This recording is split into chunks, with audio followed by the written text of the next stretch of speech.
الہاکم التکاثر، الہا ہے لہو سے، لہو کہتے ہیں ہر اس کام کو کہ جس میں آدمی اتنا منہمک ہو جائے کہ اس سے بہتر کام جو ہے اس سے غافل ہو جائے، کسی بھی کام میں اتنا انہماک کہ اس سے زیادہ ضروری کام انسان سے چھوٹ جائے، اسے عربی میں لہو کہتے ہیں۔ تو الہاکم، اچھا تکاثر جو ہے، تکاثر کہتے ہیں، تکاثر کثرت سے ہے، آدمی دنیا میں زیادہ سے زیادہ اسباب فراہم کرنے کی کوشش کرے، اس زیادہ سے زیادہ کی دوڑ میں انسان ایک دوسرے سے مقابلہ کریں اور ایک دوسرے سے آگے نکلنے کی کوشش کریں۔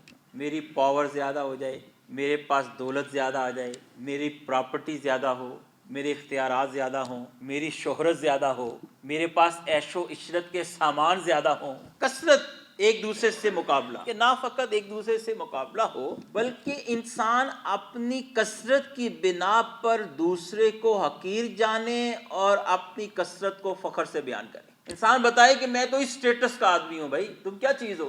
تو وہ جو قرآن کہتا ہے انسان بڑا ناشکر ہے، وہ اپنے آپ کو بھول جاتے ہیں اور کہتے ہیں ہم تو بڑے خاندانی لوگ ہیں، یعنی کہ ہم تو آدم علیہ السلام سے اسی اسٹیٹس کے چلے آ رہے ہیں۔ یہ بالکل غلط بات ہے کہ کوئی انسان جو ہے اس بنا پر خاندانی ہے کہ جناب وہ جدی پشتی امیر ہے۔ کوئی جدی پشتی امیر نہیں ہے۔ کہاں ہے آج نمرود و فرعون کی اولاد؟ کہاں ہے؟ قارون کے خزانوں کا آج مالک کون ہے؟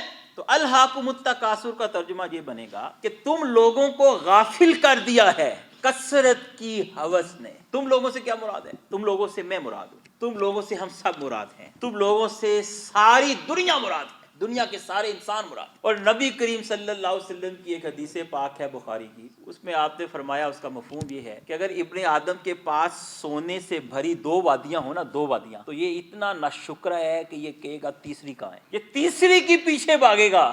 اور آپ نے فرمایا کہ قبر کی مٹی ہے جو اس کی اس حرص کو پورا کرے۔ تو کیا کہتا ہے قرآن؟ تم لوگوں کو زیادہ سے زیادہ مال جمع کرنے یا اسباب دنیا جمع کرنے، پھر ان میں باہم مقابلہ کرنے اور پھر ان کی بنا پر ایک دوسرے پر فخر جتلانے نے زندگی کے اصل مقصد سے غافل کر دیا۔ کس چیز سے غافل کر دیا ہے؟ اللہ سے غافل کر دیا، اللہ کے ذکر سے غافل کر دیا ہے، اللہ کی محبت سے غافل کر دیا ہے، اللہ کے شکر ادا کرنے سے غافل کر دیا ہے، بندوں کے حقوق ادا کرنے سے غافل کر دیا ہے، قرابت داروں کے حقوق ادا کرنے سے غافل کر دیا ہے، انسانوں کی خدمت کے کام کرنے سے غافل کر دیا ہے، آخرت کے انجام سے غافل کر دیا ہے، قبر اور موت کی یاد سے غافل کر دیا ہے، زندگی کے امتحان ہونے سے غافل کر دیا ہے، اعلیٰ اخلاق اور کردار سے غافل کر دیا ہے، ان بے شمار نعمتوں کا حق ادا کرنے اور ان کا شکر ادا کرنے سے غافل کر دیا جو انسان کو ہم نے دی۔ یہ کتنی بڑی ریالٹی ہے، کتنی بڑی حقیقت ہے جس کو قرآن بیان کرتا ہے، ہم سب اس کا شکار ہیں۔